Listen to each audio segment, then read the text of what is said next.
On a souvent cette image de la violence conjugale, des éclats de colère, imprévisibles, qui surgissent de nulle part. Mais en réalité, c'est souvent tout le contraire.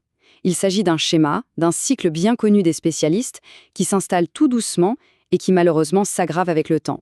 Alors, la vraie question, c'est celle-là. Est-ce qu'on parle de dérapage incontrôlé ou bien des étapes d'un processus presque mécanique? Comprendre ce mécanisme, c'est vraiment la toute première étape pour reconnaître le danger et potentiellement pour pouvoir en sortir. Allez, on décortique ça ensemble. Pour comprendre ces dynamiques, il y a un mot, un concept qui est absolument central, l'emprise. C'est une domination psychologique que l'auteur de la violence tisse petit à petit, comme une toile d'araignée, une toile de contrôle qui va bien au-delà de la violence physique. Et ce qui est fou, c'est que cette stratégie de pouvoir, elle n'est pas laissée au hasard. Les spécialistes l'ont étudiée, modélisée. Ils ont identifié un cycle qui se répète quasi systématiquement, de façon calculée et qui se déroule en 4 phases bien distinctes. Alors, c'est quoi exactement ces 4 phases? Eh bien d'abord, on a l'escalade des tensions. Ensuite vient l'explosion de violence. Juste après, c'est le transfert de la faute. Et pour finir, la réconciliation, ce qu'on appelle la fameuse lune de miel. Regardons en détail comment ce mécanisme infernal fonctionne. Tout commence toujours par la phase d'escalade. C'est là que l'auteur installe son emprise. Il contrôle, il isole, il met une pression psychologique constante. En face, la victime, elle, sent bien cette tension. Elle est sur le qui-vive, elle a l'impression de marcher sur des œufs en permanence, elle fait tout pour essayer d'apaiser le climat et d'éviter que ça explose. Et cette explosion, elle finit par arriver. C'est la deuxième phase. C'est l'acte de violence, qu'il soit physique, verbal, psychologique.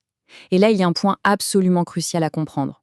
On a l'impression que l'auteur perd le contrôle, mais en fait, c'est tout l'inverse.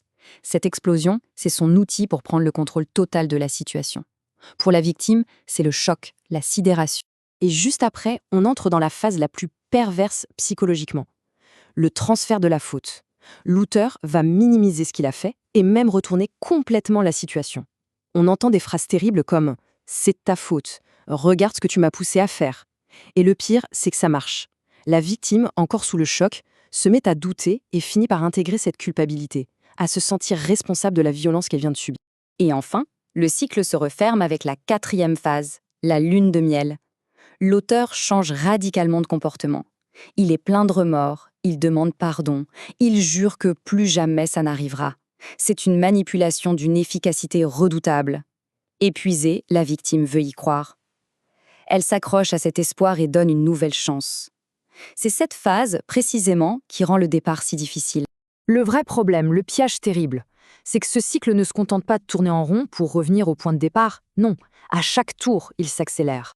Concrètement, qu'est-ce que ça veut dire? Ça veut dire que les phases de lune de miel deviennent de plus en plus courtes, elles se réduisent comme peau de chagrin, et en même temps, les explosions de violence, elles, deviennent plus fréquentes et plus intenses.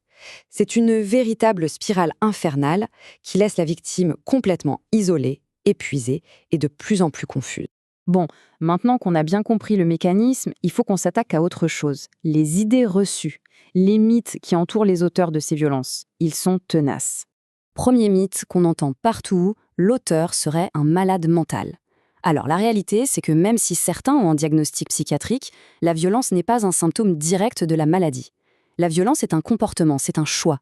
Penser le contraire, c'est avant tout enlever à l'auteur la responsabilité de ses propres actes.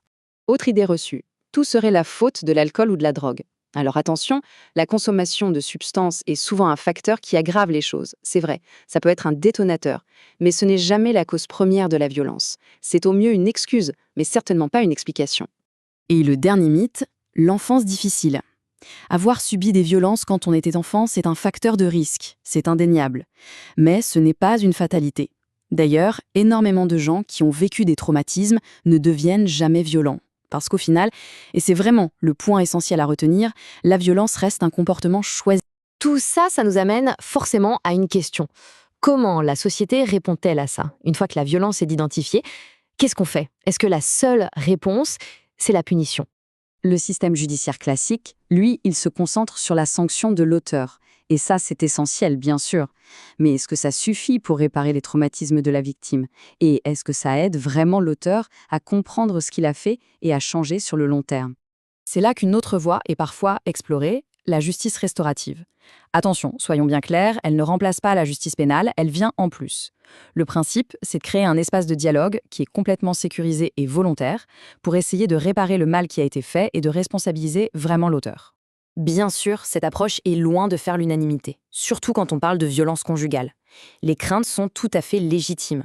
Le risque de minimiser les faits, de recréer une situation d'emprise, en bref, de revictimiser. Mais d'un autre côté, des victimes qui ont participé à ces processus racontent qu'elles se sont enfin senties entendues, reconnues, et qu'elles en sont sorties plus fortes. Et ça nous laisse avec une dernière réflexion, qui est portée par cette citation. Et si la justice restaurative, malgré ses bénéfices pour certaines personnes, n'était finalement qu'un pansement sur une jambe de bois?